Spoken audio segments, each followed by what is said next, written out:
আমেরিকার ট্যারিফকে কেন্দ্র করে ভারত আমেরিকার সম্পর্ক এখন সারা পৃথিবীর আন্তর্জাতিক যে গণমাধ্যমগুলো আছে সেগুলোর খুব গুরুত্বপূর্ণ একটা আলোচনার বিষয়। অ্যাপারেন্টলি আমেরিকার একটা খুব গুরুত্বপূর্ণ অ্যালাই, তার উপরে 50% ট্যারিফ আমেরিকা বসিয়ে দিয়েছে। সেটা নিয়ে পক্ষে বিপক্ষে নানা কথাবার্তা আছে। এটা কার জন্য ভালো, কার জন্য খারাপ, কেন এটা করা হলো। আমি নিজেও এটা নিয়ে একটা ভিডিও করেছি কয়েকদিন আগে, আপনাদের হয়তো চোখে পড়েছে, কিন্তু আজ আবার কয়েকটা কথা একটু বলতে চাই, কারণ সংকটটা সম্ভবত আরও ঘনীভূত হচ্ছে এবং এটা কেন হচ্ছে সেটা নিয়ে আলোচনা করতে চাই।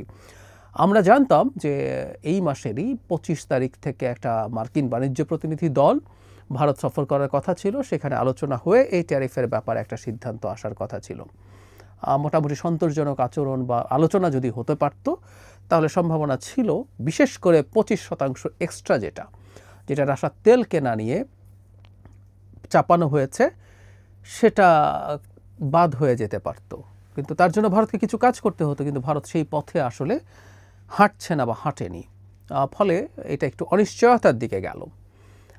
কেন হলো? আমি আমার ওই ভিডিওতে একটা কথা বলেছিলাম যে আসলে এটা একটা ক্লাসিক্যাল এক্সাম্পল যে দুজন ফ্যাসিস্ট রাজনীতিবিদ, উগ্র ডানপন্থী রাজনীতিবিদ যখন পরস্পরের মুখোমুখি হয়ে দাঁড়ায় তখন আসলে যে সংকট হয় সেই সংকটটা আমরা দেখছি।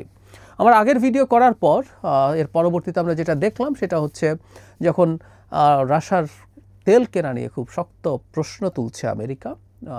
প্রশ্ন তোলার কারণটা এক অর্থে খুব ভ্যালিড, কারণ তখন রাশিয়া ইউক্রেন যুদ্ধ ট্রাম্প যেহেতু বন্ধ করতে পারছিলেন না, রাশিয়া কমপ্লাই করছিল না তার সাথে। তিনি নির্বাচনের আগে বহুবার বলেছেন তিনি এটা বন্ধ করবেন খুব দ্রুত, 24 ঘন্টার মধ্যে ইত্যাদি ইত্যাদি। পরবর্তীতে তিনি আসলে পুতিনের সাথে পেরে ওঠেননি।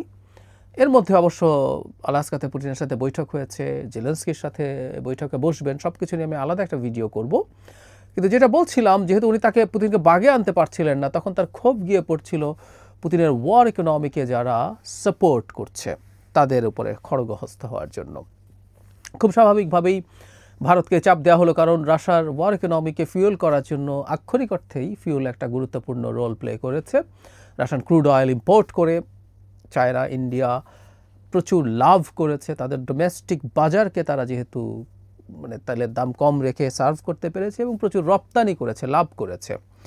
সুতরাং ওই ব্যাপারে চাপ দেওয়া হয়েছে, রাশিয়ান তেল কিনলে ট্যারিফ বসানো হবে। ট্রাম্প কিন্তু ঘোষণা করেছেন। পরবর্তীতে রিয়াকশনে যেটা হলো ভারতের পক্ষ থেকে নানান স্ট্যাটিস্টিক্স, যে ইউরোপ এত কেন, আমেরিকা এত কেন। একটা মজা আছে কিন্তু এখানে। রাশিয়া ইউক্রেন যুদ্ধ শুরু হওয়ার পর ইউরোপ এখনও অঙ্কে অনেক বেশি কেনে ইন্ডিয়ার চেয়ে, কিন্তু ইউরোপ অনেক কমিয়েছে আগের তুলনায়। আমরা জানি ইউরোপ সম্পূর্ণ রাশিয়ান গ্যাস ডিপেন্ডেন্ট একটা কন্টিনেন্ট ছিল। আমি অনেক আগে যখন এগুলো নিয়ে কথা বলতাম তখন এটা আমার কাছে ক্লিয়ারলি মনে হতো যে একটা একেবারে স্টুপিডিটি। তারা এত স্ট্র্যাটেজিক একটা পণ্যের জন্য পুরোপুরি সে রাশিয়ার উপরে নির্ভর করে। যাই হোক, তারা সেখান থেকে সরে এসে আমেরিকারও ইম্পোর্ট এখন খুবই সামান্য, আগের তুলনায় অনেক কমেছে। আমেরিকা এখনও কিছু ইম্পোর্ট করে, আর ইন্ডিয়ার ক্ষেত্রে এটা বেড়েছে। সুতরাং আমার অঙ্ক চাইতে তোমার অঙ্ক বেশি, এই যুক্তির চাইতে আসলে এটাও একটা যুক্তি হিসাবে আসতে পারে। কিন্তু ভারত এগুলো দিল এবং খুব টাফভাবে কথা বলল। শুধু সেটা না, নরেন্দ্র মোদী 15 আগস্ট তাদের স্বাধীনতা দিবসে এই ট্যারিফ নিয়ে কথা বলেছেন এবং সেখানেও তিনি, যেটা হয় ওই যে বলছি এরা ফ্যাসিস্টরা খুবই উগ্র ন্যাশনালিস্ট ভাব দেখান, তিনি তার কৃষকের, তিনি তার অন্যান্য সেক্টরগুলোর জনগণের ক্ষতি করে কোনো কিছু করবেন না। আমাদের একটা কথা মনে রাখতে হবে, আমেরিকার 25% ট্যারিফ বসেছে আসলে তার অন্য ডোমেস্টিক যে বাজারগুলো, এটা ঠিক, এগ্রিকালচার, ডেইরি, এসব বাজারে আমেরিকা ঢুকতে চায়, সেটা একটা দিক। কিন্তু 25% বাকিটা সেটা হচ্ছে রাশিয়ার তেল নিয়ে। সুতরাং রাশিয়ার তেলের ঘোষণা দিতে হবে। এবং ইনফ্যাক্ট গতকালই একটা রিপোর্ট আল জাজিরায় এসছে, সেটা হচ্ছে ইউএসের একজন খুব গুরুত্বপূর্ণ অ্যাডভাইজার, ট্রেড অ্যাডভাইজার হোয়াইট হাউসের, পিটার নাভারো, উনি ক্লিয়ারলি আবার বলছেন, তিনি একটা আর্টিকেল লিখেছেন ফিনান্সিয়াল টাইমসে, খুব স্পষ্টভাবে বলছেন যে ভারতকে রাশিয়ান তেল কেনা বন্ধ করতে হবে, না হলে হবে না। তার মানে ওই জায়গায় তারা রয়ে গেছে। তো এই 25% রাশিয়ার তেল কেনা বন্ধ করে দিলেই বা অনেকটা কমিয়ে ফেলবে বা ফেজ আউট করবে এরকম গ্যারান্টি দিলেই হয়ে যেতে পারত। কিন্তু যে বললাম সমস্যাটা হচ্ছে উগ্র জাতীয়তাবাদী ফ্যাসিস্ট, তাদের কারণে।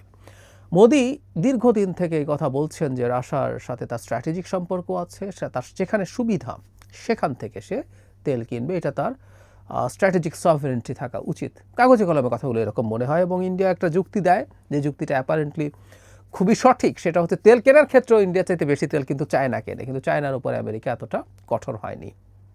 এটা ফ্যাক্ট। কেন হয়নি আসবো পরে। সো এই যুক্তিগুলো যখন দিচ্ছে, তখন যেটা খুব স্বাভাবিক, ট্রাম্পের সাথে তার ক্ল্যাশ তৈরি হবে। শুধু সেটা না, কাটা ঘায়ে নুনের ছিটা আমরা বলি। এই সংকটের মধ্যে মোদি চায়নার ডেলিগেটকে, ওয়াং ই তাদের প্রাইম মিনিস্টার আসছে, তাকে হোস্ট করছেন, তিনি চায়নায় যাবেন। তিনি পুতিনকে ফোন করেছেন, করে টুইটারে, মানে এক্স হ্যান্ডেলে তিনি এখন মাই ফ্রেন্ড পুতিন বলছেন, যেটা একসময় মাই ফ্রেন্ড ট্রাম্প বলতেন। মানে এক ধরনের খোঁচা উনি কিন্তু দিয়েই যাচ্ছেন। এবং বলা বাহুল্য, এই যে চায়নার সাথে রাশিয়ার সাথে যাওয়ার একটা প্রবণতা দেখাচ্ছেন, এটা আবার ট্রাম্পকে সমস্যা করছে। কারণ ট্রাম্প নিজেও অত্যন্ত, আমি আগেই বলেছি, এই ধরনের ফ্যাসিস্টরা খুব ইগোইস্টিক হয়, নার্সিসিস্ট হয়, তার গায়ে লেগে গেছে, লাগার কথা। এখন টেকনিক্যালি আমরা যদি চিন্তা করি, ইন্টারন্যাশনাল পলিটিক্স যেভাবে কাজ করে, কোনো একজন যদি তার লাইকে আসলে শত্রুর মতো বানিয়ে ফেলার পরিস্থিতি তৈরি হয়, সে তখন আসলে অন্যদিকে যাওয়ার টেন্ডেন্সি তৈরি হয়। এগুলো বাস্তবতা। ভারত যে চায়না এবং রাশিয়ার সাথে সম্পর্ক ঝালিয়ে নিতে চেষ্টা করবে, এটা খুব অস্বাভাবিক না, ইন্টারন্যাশনাল পলিটিক্স যেভাবে কাজ করে। কিন্তু যে বললাম, ট্রাম্প যেহেতু তার কাছে ইগো খুব বড়, সুতরাং ট্রাম্প এটা আরও ক্ষুব্ধ হবে, ক্ষুব্ধ হয়েছে স্বাভাবিকভাবেই। শুধু সেটা না, আমরা খেয়াল করেছি যে ট্রাম্পের বাণিজ্য মন্ত্রী, আমরা ইউএস ট্রেজারি সেক্রেটারি, আমরা ইউএস সেক্রেটারি মানে হচ্ছে আসলে মন্ত্রী, তারা, ওনার নাম হচ্ছে স্কট বেসেট, খুব স্পষ্টভাবে একটা কথা বলেছেন। এটাও আসলে একটা প্রভাব আছে এই বাণিজ্য ডেলিগেট দেরি হওয়ার কারণ না বলে আমি মনে করি। সেটা হচ্ছে, রাশিয়ার প্রেসিডেন্ট পুতিনের সাথে তখনও বৈঠকটা হওয়ার আগেই উনি ঘোষণা করেছেন, যদি এখানে সাকসেসফুল কিছু না হয়, ইন্ডিয়ার ওপরে সেকেন্ডারি ট্যারিফ আরও বেশি হবে। এখন এই যে ট্রেড টকটা পোস্টপন্ড হলো কেন?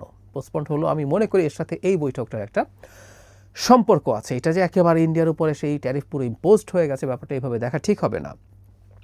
পুতিনের সাথে বসার পর ট্রাম্প যা চেয়েছিলেন সেটা হয় নাই, কিন্তু একেবারেই যে কোনো রকম কোনো আশা নেই তাও না। তিনি এখন ইউরোপের নেতাদের সাথে বসবেন, তিনি জেলেন্সকিকে ডেকে নিয়েছেন এবং কিছু শর্তের কথা বলছেন। আমি আবারও বলছি, আমি আলাদা একটা ভিডিও করব, যে ক্রাইমিয়া ছেড়ে দিতে হবে এরকম একটা শর্ত, নেটোতে যাওয়া যাবে না।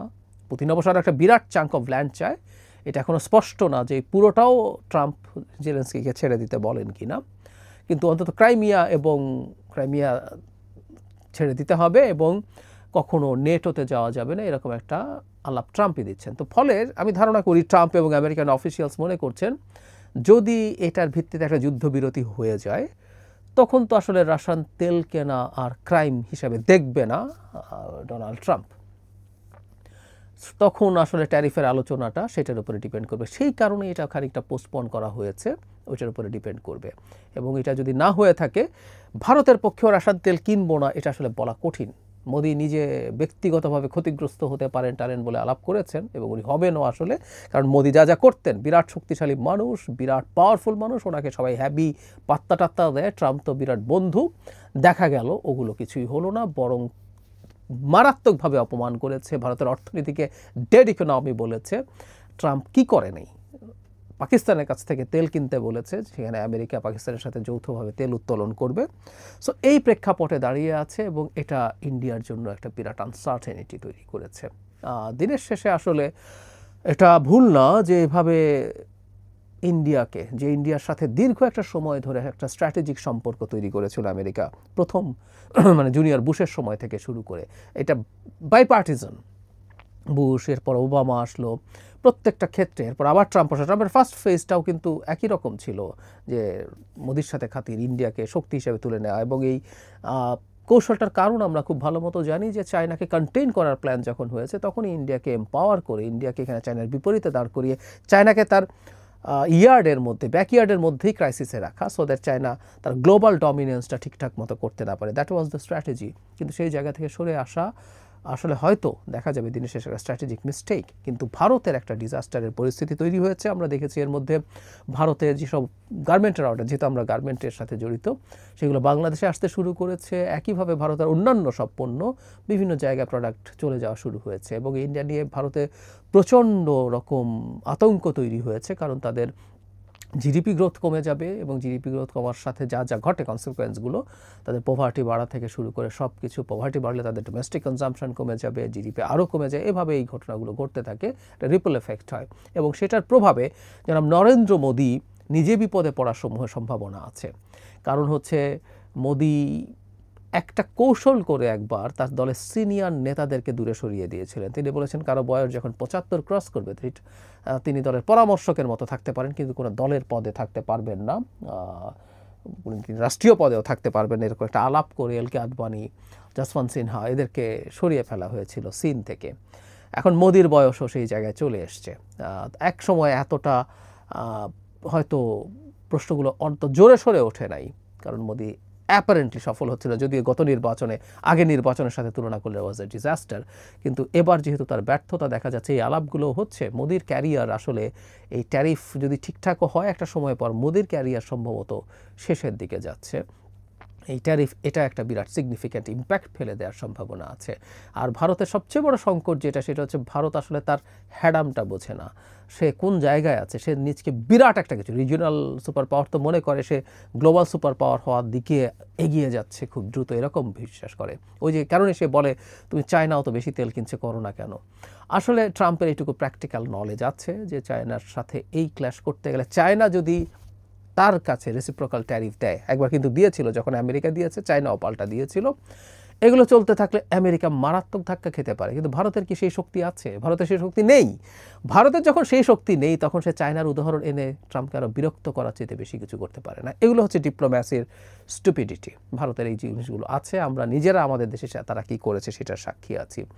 যাই হোক, আমি ধারণা করি যুদ্ধের ব্যাপার আছে, যদি যুদ্ধটা বন্ধ না হয়, এই ট্যারিফ থেকে যাবে শুধু না, এই ট্যারিফ আরও বাড়ার সম্ভাবনা আছে বা বাড়বে।